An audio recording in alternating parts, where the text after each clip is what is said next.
I have a problem with almost every single Power BI report I build. I just can't quite align the image and the text in the header. So, what did I do? Did I align the visuals by selecting them and then going format align? No, I did something much, much, much more complex. I built my own custom header visual. And in this video, we're going to be talking about it and how you can build a Power BI visual of your own. But before I show you how perfectly it's centering everything in the middle, let's talk about how we got here. And by that, I mean, let's talk about how you go about building your own custom Microsoft Power BI visual. And we're not talking about an SVG. We're talking about building a visual that you can use in the visualization pane completely from scratch, which it's honestly not as hard as you'd think. But before we get there, if you could go ahead and do me one thing, I'd really appreciate it.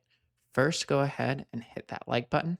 And second, subscribe to see more content like this, where we're taking a deeper dive on business intelligence tools that you know and love.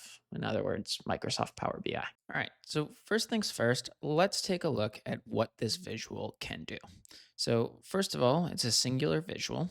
It takes a image URL. All right. So in this case, I have a base 64 ping of this icon, and then it takes 2 lines of text, and I can format that text any way I want. I can control the line spacing, right, any way I want.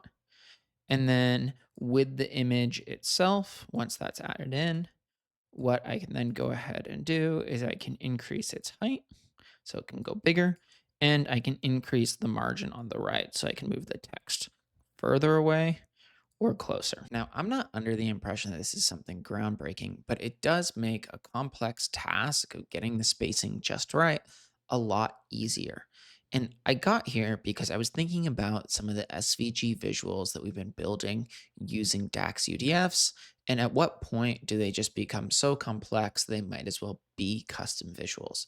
And I do realize that some organizations restrict the usage of custom visuals, but with things like AI and Cursor and Copilot and ChatGPT, building your own custom visual is a lot easier than it used to be, which hopefully gets you excited about building a custom visual of your own, just like it did for me this weekend. And Microsoft has a great guide as to how to get started, and they do list that you need a Power BI Pro license. Although I didn't have one or use one in developing, it'll just make debugging a lot harder. Once you have a Power BI license, you need to install Node, and then you need to use npm to install Power BI Visual Tools. And I'll link this guide down below in the video description. I also had to install PowerShell 7. So I did install PowerShell 7. Once you have PowerShell open, what you need to do is you need to navigate to the folder where you are going to be building out your Power BI visual. So in this case, in PBI Visual, I have a folder in here called Video Demo.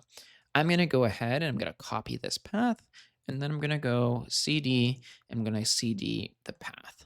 Now, this is going to bring me into that folder, and then I should be able to go PBI Viz new, and then I'll title this new visual video demo. And I'll go ahead and hit enter. And what this will do is this will create a new Power BI visual for me in that workspace. Now, this is going to create a bunch of different folders. And if we go up here and files, I should say, and if we go up here, we can see these folders and files that it's going to be creating. One of the more fun ones is your icon, right? So the icon of your custom visual. But the more important ones that you have to worry about are your visual TypeScript file and your settings TypeScript file. Now, these are the files that are really driving a lot of the visuals functionality, right?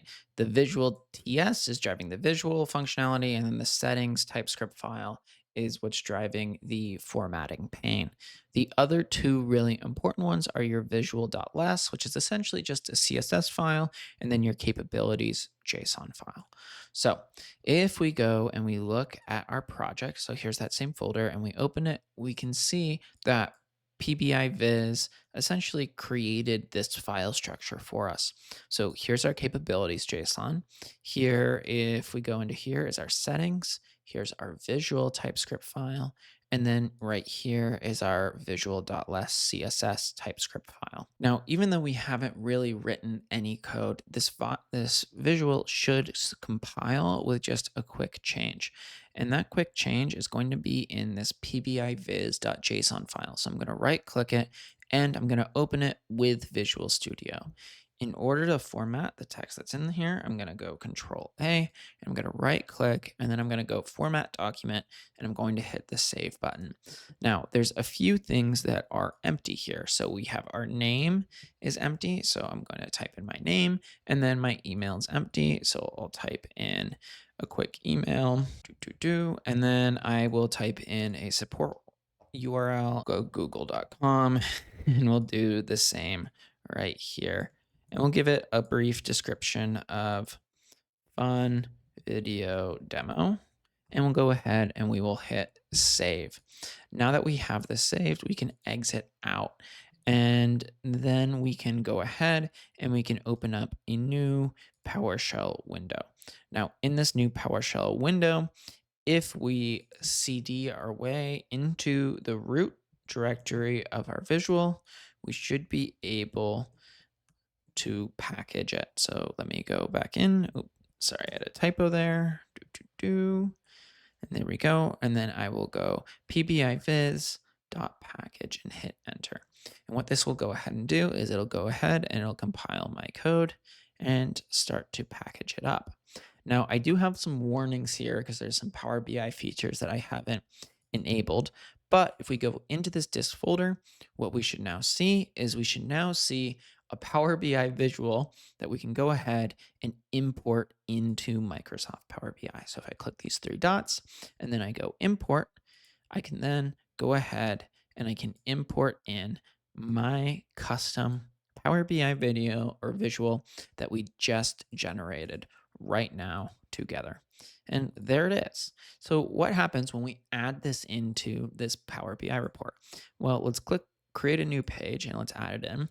And as you can see, it's a visual. And if we go ahead and we add in some fields here, we'll start to get some data populating. And that's because this starter visual does have some code in it from the start, and as well as some settings right here, right, that we can go ahead and we can play with, although I am not seeing it react. But the point is that in this 8-minute or so video, we just created our own custom Power BI visual.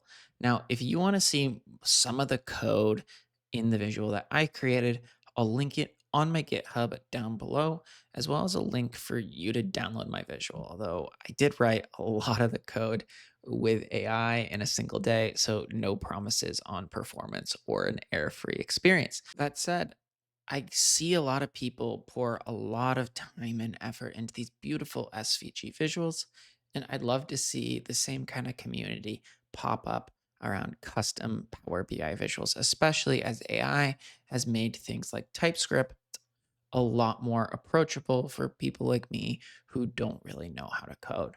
All right, if you enjoyed this video and or if you want to see more of my custom visual and visualizing experience, go ahead and subscribe, give it a thumbs up, and let me know down in the comments what you want to see more of. Thanks for watching.